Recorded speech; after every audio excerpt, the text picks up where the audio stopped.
Hello and welcome to another chapter of Before the Thunder.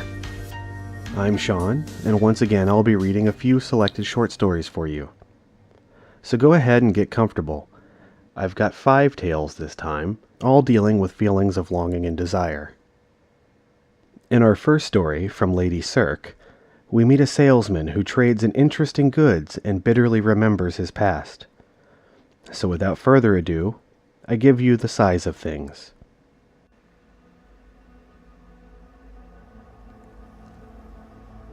"That's a quality heart," the customer fawned. "It survived nicely, don't you think?" He nodded along in encouragement of not her opinion, but of sales. "Would make a fine addition to your museum, madam. Perhaps you'd like it sealed in a jar." She turned the heart in her hands. Crusted flakes of veined fat and droopy muscle were embedded in the lines of her palms. What a delicate thing, like a petal sucked dry kept in the folds of the Bible. This, once again, he disagreed with. He expressed it with a rather monotone exclamation of, "Very poetic, madam." She settled the organ on the velvet handkerchief. So tiny, it can't have been a child's. Her hope dwindled as he assured her otherwise. People often forgot that hearts are just throttled shadows of emotion, its size equivalent to 5 crumpled tissues of heartbreak molded together. Very poetic, narrator. "I'd like to rummage more," she prodded. "How much else have you discovered?" "Oh, this was one successful excavation," he replied. "We managed to extract and piece together all of the willpower." The madam looked irked. One of the horns became erect. "Oh?" "Yes. The auction for it will begin soon." "Oh, auctions. I haven't got the patience." This he was amused at. A madam of her station with no patience? But she still wrote the date down under one of the scales on her wrist. In the distance, the world was on fire. "There are other finds, of course," he continued. "I think you'll be greatly interested in a meticulously neglected pair of wrists." The 2 horns were the same size now. He pulled a platter from under the counter and bargained the wrists for all the time Madame thought she could offer and more. These wrists, he told her, bled like fallen armies. Fallen. He winced at the word. She gave him a 66th of her remaining eternity. For such a noble trade, he braided her a bracelet cut from his fiery beard. Oh, he was the first one in the universe to start the beard trade. "See? Now it matches. My red with the faded red of those scars," he said as he looped the bracelet around the wrist. The madam looked pleased, even happy. "It looks even better," she commented. "What a dramatic change." Dramatic change. Oh, he was renowned for dramatic change. From his favorite to a salesman.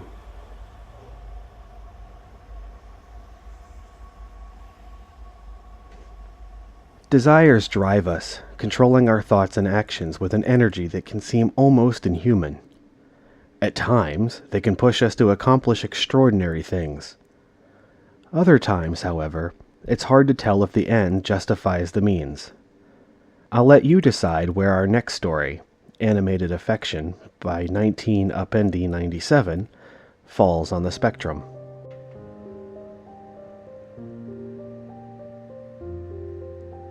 Smiling tenderly at the body on the table in front of me, I take a few minutes to make sure that his features are etched into my brain forever, just like the rest of them. His eyes are closed for now, but I know underneath his eyelids they're the bluest eyes. Framing those sapphires are 2 thick rings of dark brown eyelashes, more luscious than any other man's I'd ever seen in my life. I bite my lip as my eyes fall from his high cheekbones and chiseled jaw, landing hungrily on his sculpted chest, shoulders, and torso. This time, I'd picked all the right parts to stick together, and hopefully, they'd be the perfect match once he woke up, too. Respectfully, I'd covered him from the waist down, so I couldn't really gaze at that part of him. But honestly, I already knew what he looked like, and by now, I'm just prolonging the inevitable. It will work this time. Turning slightly so that I could check over my shoulder, I glance at the monitors and find that everything is as it should be.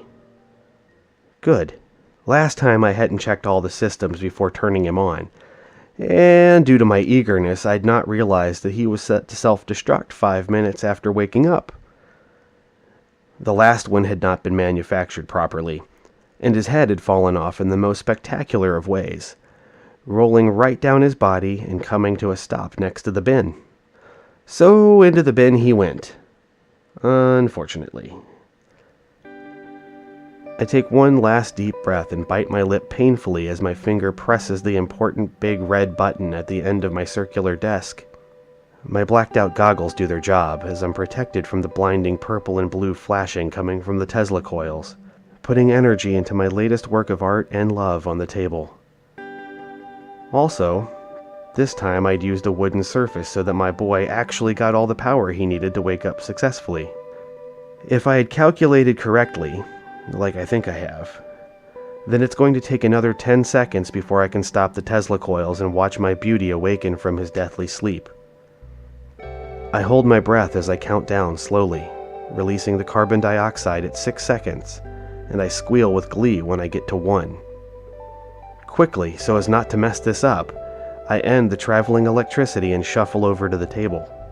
My eyes lock in on the body's chest and it rises once, twice, and then it's compressing in a steady rhythm.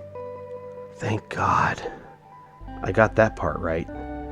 Next, I watch his eyes and see movement, probably meaning that he was trying to figure out how to open them. Poor baby, so new and vulnerable. Isn't he lucky that I'm here to help him? I keep my hands at my sides as they itch to help him wake up, my heart constricting and slowly opening again when his pale blue lips twitch, opening slightly. Yes, do that. Come on, you can do it. Now open those beautiful eyes. Gasping, I stare at his magnificent blue eyes and I'm transfixed. How can 2 eyes be so perfect in their existence? Sighing in an almost dreamy way, I feel a hope blossom in my chest as my baby glances around the room. It's not too great to look at, but I'm wishing for him to overlook that minor flaw and focus mainly on me for the rest of his wonderful existence. Hello. At the sound of my quiet voice, he jumps and puts his eyes on me instead of the gloomy ceiling. I grin at him and move closer, wanting to feel the now animated skin of my new lover. His lips try to copy my own and slide up into an almost smile, causing my heart to stutter at the beautiful sight. What a specimen he is. I really had the luck of the Irish when picking his parts back at the graveyard in Dublin. I know this must be scary for you, but I am not here to hurt you. Do you understand? His head jerks in a sudden movement, creating a nod-like move, and I clap my hands together excitedly. My eyes take in his unclothed state, and I realize that he must be chilly in this cold, homemade basement. It had taken me quite some time to dig out this snug room directly underneath my back garden. Obviously, I'd had to buy supplies to keep the garden up, and it wasn't cheap. But it's definitely worth it when my projects wake up like this. I grabbed the stack of clothing I bought yesterday, brushing the flecks of dirt off and passed them to a curious Gabriel. Obviously, that wasn't the name on any of the gravestones that had topped any of the ones I'd exhumed, but I wanted to give him a meaningful name. Gabriel is my saving grace, my angel on this God-forsaken planet, and he needs to know it. Gabriel, you need to put these on. You'll be cold otherwise. Not that you'll be warm if you wear them. Because he was created with dead limbs and had been deceased long before I got to him, he was never going to gain or lose body heat. Forever the chilling temperature of a freezer. Which, when you think about it, is quite handy on those summer nights, and during Indian summers.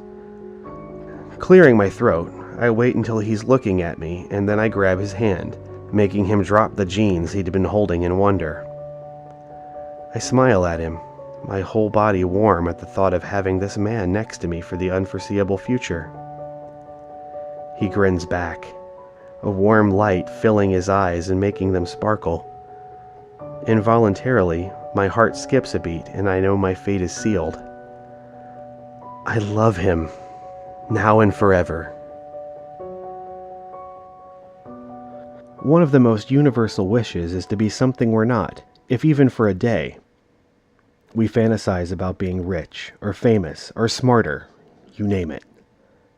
It takes a truly secure and centered person to be completely comfortable with things exactly as they are. But just because it's common to desire something else, it doesn't come without danger.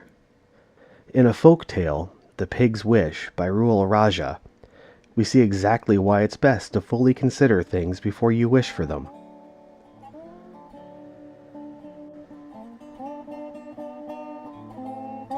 Once there was a pig who lived in a small barn. He was small and round and pink. He loved to play and run all around the barn. He was just like any other pig. However, this barn was no ordinary barn, for the animals here were no ordinary animals. There were the flying chicken, the melodious frog, the flamingo who stood on 2 legs, and many others. Out of all the animals on the barn, the little pig had 3 special friends: the goose that laid the golden eggs, the plentiful cow, and the invincible horse. One day the pig said to the goose, "Oh, how I wish I could lay golden eggs just like you. I would be rich." "Don't be silly," the goose cackled. "Pigs don't lay eggs, much less golden ones." Feeling disappointed, the pig went to talk to the cow. "I wish I could produce something useful," he sighed deeply. "Just like how you produce liters and liters of yummy milk for the farmer every day." "One day you'll surely produce some fine bacon for Mr. Farmer," the cow joked. The pig was excited. "Really? What's bacon?" Never mind that. You'll find out when you're older." Now a bit happier, the pig scampered over to the horse. "The cow told me that when I'm older, I'll produce delicious bacon for the farmer." The horse was the most honest and straightforward of all the animals on the barn. "Bacon," he solemnly replied, "is the meat that people get from pigs, and humans love eating bacon." The pig squealed in fright. "Oh no! I don't want to be eaten. I wish I was as invincible as you. Then they would never be able to catch me." And out of the barn ran the little pig, oinking in fear. As he was running, he came across a pigeon. "What are you doing so far from the barn?" the pigeon cooed. "I don't like being me," the pig sobbed mournfully. "I don't like being eaten. There's a wizard visiting the town.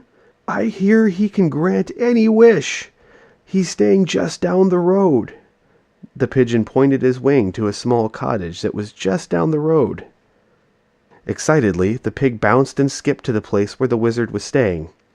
He hurried inside and said to the wizard, "Mr. Wizard, the pigeon told me that you can help me. I'm not special like my friends. All I am good for is bacon. Can you really grant wishes?" The wizard nodded silently. Before the wizard could say anything, the little pig foolishly spoke his request. "I wish," he said, "I wish that I was as rich as the goose, as plentiful as the cow, and that my skin was as strong as the horse's." Without saying a word, the wizard waved his hand, and the pig's request was granted. The pig grew smaller and smaller. His skin grew harder and harder until he could not move. The wizard made a small hole in the pig's back and inserted a coin. To this day, the pig still keeps the wizard's money. Many people saw it, and the idea soon caught on. Thinking it was made of clay, they made piggy banks of their own. The pig still remembers his days in the barn, and how much happier he was then.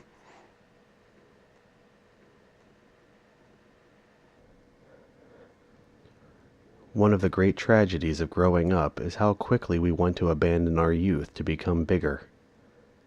And as we so rapidly grow and change, we cast aside friends as if we were just changing clothes. In Milk Cartons and Forget-Me-Nots by Amber Boyd, we see the longing to remain the same that occurs in someone who can see change happening before their eyes.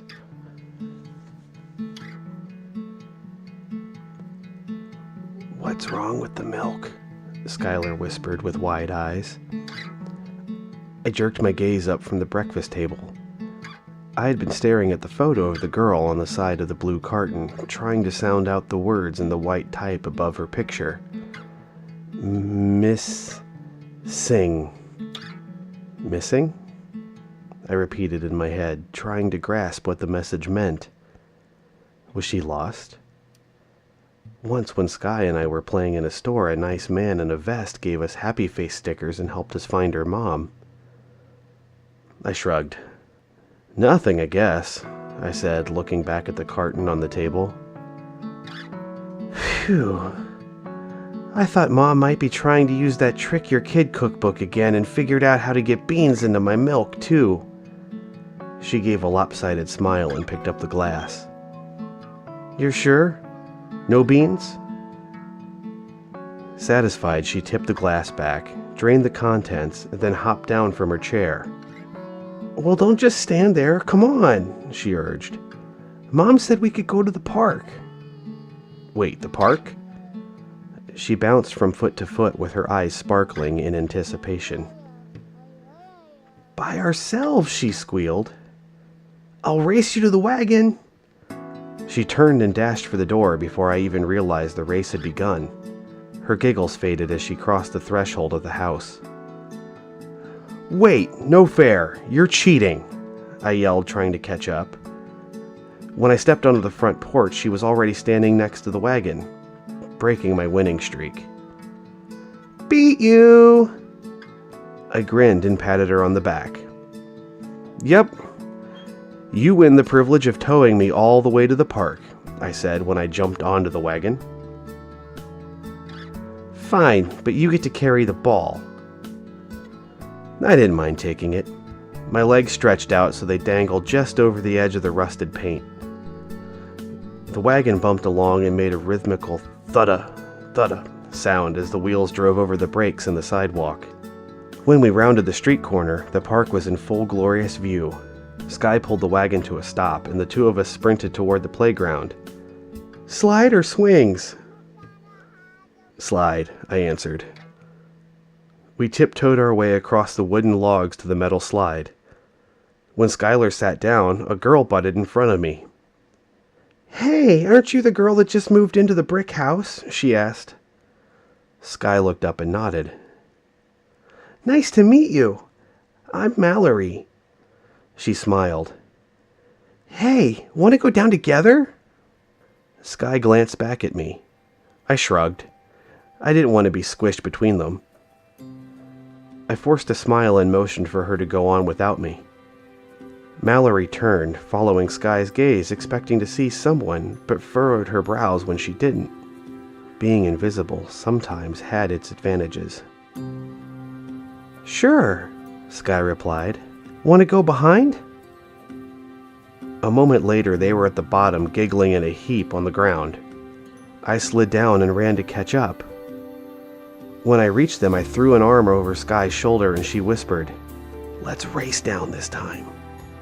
She nodded, grabbed the girl's hand and dragged her toward the slide. "Come on, we're going to race." The three of us sat at the top and pushed off. The warm metal surface zipped beneath us. The first to touch down was Mallory, then Skylar, and I was dead last. Again. Sky was already climbing her way back to the top when she hollered down at Mallory. "I bet I can beat you this time!" But I didn't want to race. When I looked up from my feet, I found myself standing next to some tiny blue flowers that were overgrowing the path next to the playground. I reached down, plucked a few bunches, then held them to my nose and breathed in their light fragrance. Skylar's mom told us what they were called the last time we were here, but I couldn't remember. Someone's crying drew my attention to turn and face the playground. "Ow!" Sky cried, brushing the gravel from her scraped knees. Mallory had taken my place and helped her up. Sky never looked up for me. That's when I felt my hands tingle and fade. Then a breeze carried and scattered the petals of my flowers.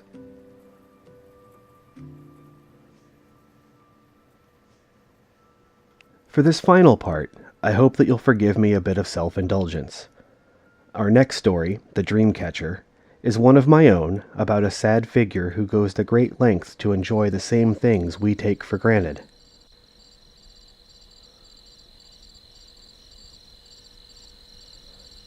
As you lay in your bed, tucked in snug and adrift in the sea of dreams, you do not drift alone. Riding the waves of your hopes and fears in a rickety old boat is a poor soul indeed, for he has no dreams of his own. The fisherman, as he is called, sets out each night with his nets and his lines, hoping to catch good dreams to take home. He's got sad, beady black eyes and bushy gray eyebrows like frowns, and a scratchy bearded chin. His fingers are gnarled and calloused with nails broken and chipped to the nub. He smokes a large pipe and hums to himself as he floats gently about on the waves. As you sleep, he makes ready and waits for morning, for when you will rise and your dreams will scatter, afraid of the day and the dawning of reason. Into his nets they'll flee and into the tangling lines, to be hauled up by the sad old fisherman in his rickety boat. Proud of his bounty, he will sort them, digging through the wriggling heap and keeping only the best. The small ones he'll put back gently, and the weird may give him a chuckle before he gives them a toss. The bad and the nasty, with their bloodshot wall eyes and fanged snaggletooth grins, try to snap and bite before he throws them away as far as he can. Finally, when only the tenderest, happiest, and most joyous remain, the fisherman begins his voyage home, where he'll watch your dreams and pretend they're his own, and at least for a bit, know what it is like to dream. And you'll go about your day, trying to remember that dream you had last night. You'll know it was good, and you'll glimpse just a piece of it. But that's all that is left. The rest caught up in the nets, taken back with the fisherman at the dawn. It is easy to hate him and call him a crook, this fisherman that harvests our dreams. But I beg that you don't, for he means no harm. He just wants to try what he'll never know. So if you would be so kind, when you're tucked in tight and ready to sleep tonight, please dream a little dream for the fisherman. He'll be much obliged.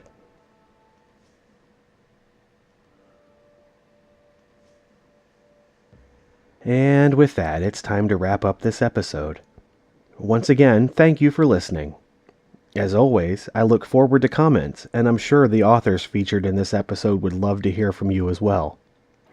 Until next time, this has been Before the Thunder. Take care.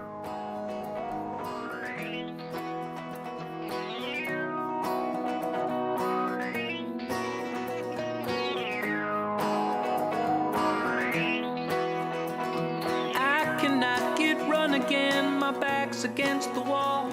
I can never fall.